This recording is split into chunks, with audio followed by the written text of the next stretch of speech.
Hello everyone and welcome to Citrus and Mango. Today I'll be sharing my recipe for coconut chicken curry.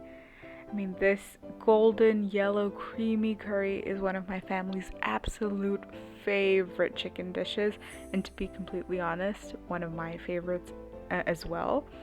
If you want the full recipe, please head over to my website, which will be linked below. And without further ado, let's get started. So here I have a cold pan. I've just turned on the heat, and to it I'm adding some whole spices. So a bay leaf, a red chili, a small cinnamon stick. I'll add in a few whole cloves and a few whole green cardamom pods as well. And then to that I'll finally add a teaspoon or so of black whole peppercorns, as well as some whole coriander seeds. And what we want here is basically for all of these spices to sort of just heat up, turn aromatic. You should be able to start smelling them a little bit. And so once the spices have turned aromatic, we'll add a little bit of butter, and also add a little drizzle of any flavorless oil of your choice, and that's really just to prevent the butter from burning. And then we'll wait for it to melt and for all the spices to toast and smell absolutely divine before we proceed to our next step. So let's talk a little bit about the whole spices. I personally love getting the chewy little bits of the coriander seeds and the whole peppercorns when I'm eating this curry. But if that's not a flavor profile or a texture that you're a fan of, you could definitely adjust this to your preferences. I would keep the larger whole spices, but maybe leave out the peppercorns and the coriander seeds and maybe substitute them for a little bit more of their ground versions. And so I'm going to add some whole mustard seeds to this mixture. We're going to give them a little bit of a toss just to make sure that they come in contact with all of the fat in our pan, and wait for them to start spluttering. You know, it's so funny. I feel like every recipe has a backstory, and for me this one was sort of born out of a craving for something a little bit different. I had some chicken that I wanted to use up and a can of coconut milk that had been lying around for a long time.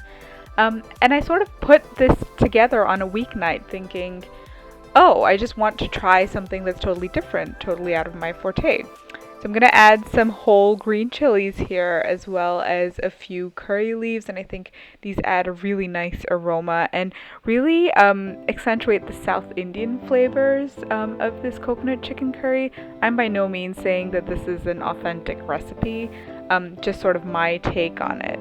And I missed a little bit of a clip here, but really all I did was added a whole onion that had been cut into fine slices to the pan and gave them a little bit of a toss.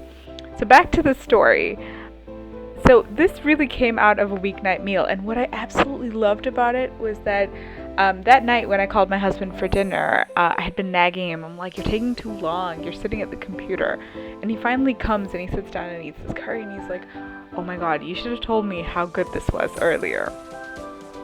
And so since then, I think it's been a few months now, it's sort of been in our weekly rotation of recipes, something that we like to eat often. So to the pan I just added a couple of tablespoons of grated fresh ginger and grated fresh garlic, and gave those a little bit of a toss, and we're going to give them a few minutes to just, lose their raw smell. And while we do that, while we wait for that to happen, we're going to prepare our little spice mixture. So in a little bowl I've taken some red chili powder. This is Kashmiri red chili powder, so it's mostly for the color. It doesn't really add a ton of heat. I've also added some turmeric and some ground coriander powder. And to all of this, I'm going to add about a quarter cup of water and give it all a mix to create a really lovely spice paste.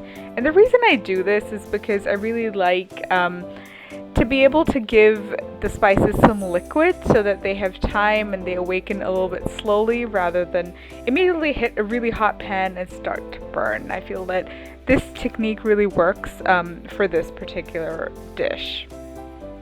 So we'll add the spice mixture to the pan and give everything a toss, and just look at that color. It's such a beautiful, deep amber golden color, and this is really what colors our whole gravy. you know what we've been doing here so far is really layering our flavor. We started with our whole spices and then some butter and our fresh aromatics like curry leaves and green chilies.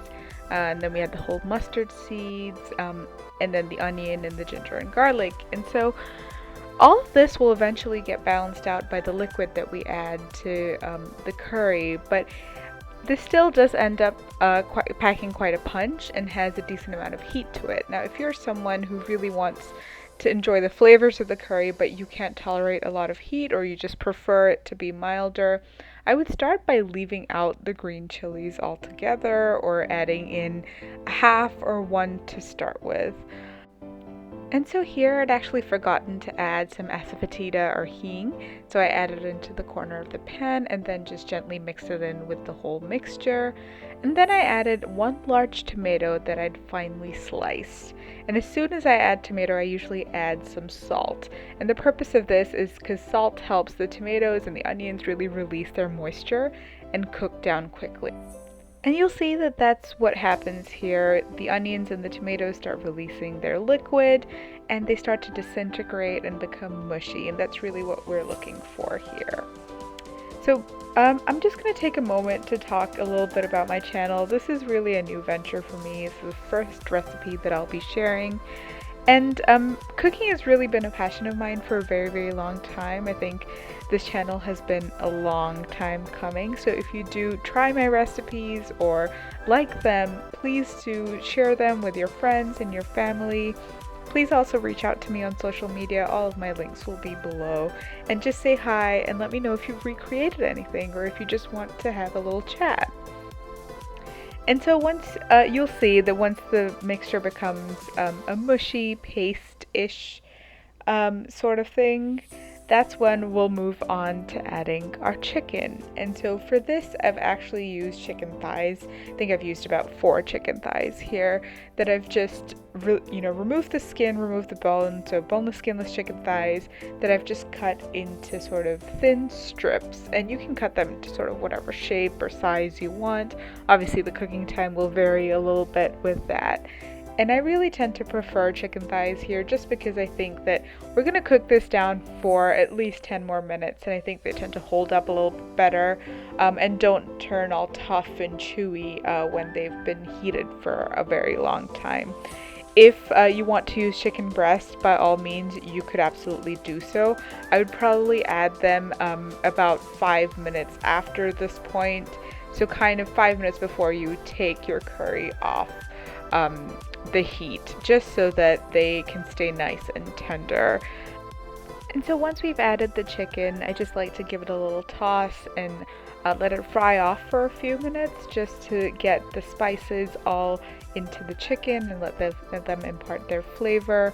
And once a couple minutes have passed, I usually add some coconut milk into this. And for this, I'm just using a can of coconut milk. By all means, if you want to use some fresh coconut milk, be my guest. You would probably use around the same amount. For this, I would really recommend that you used a full-fat coconut milk, just because I find that the coconut flavor in the reduced fat versions seems to be lacking a little bit, and you want this curry to be nice and creamy. And so once you've added this, there's really nothing else to do except for cover the pan and let it cook until the chicken's cooked, which is, for me in this case, somewhere between 7 and 8 minutes. And this time that we give for the chicken curry to bubble away really not only helps the chicken cook, but also for all the flavors to come together and meld. Is that a word, meld? I think so. But anyway, look at that color. I mean, I just have to take a minute here. You can see that some of the fat has risen to the top, and that means everything is cooked through and all of our spices and our aromatics are nicely roasted. And it's developed this beautiful deep amber golden color. So at this point, really the last thing that I'm going to do is add just about 1/8 of a teaspoon of garam masala. Now this is totally optional. You could leave it out. There's plenty of other flavor left in it. And if you had some fresh cilantro or coriander, that would be an absolutely wonderful addition as well. Now this curry goes really well with any sort of Indian bread, rotis, fulkas, naans, chapatis, you name it, or even some rice. Or any other grain of your choice. I'm just gonna garnish it with some curry leaves because I like to reflect the flavors that are already in the curry. And there you go, it's absolutely ready, our coconut chicken curry. If you do like this recipe, please like, share, and subscribe to my channel. I'll be posting new recipes every week. Thank you so much.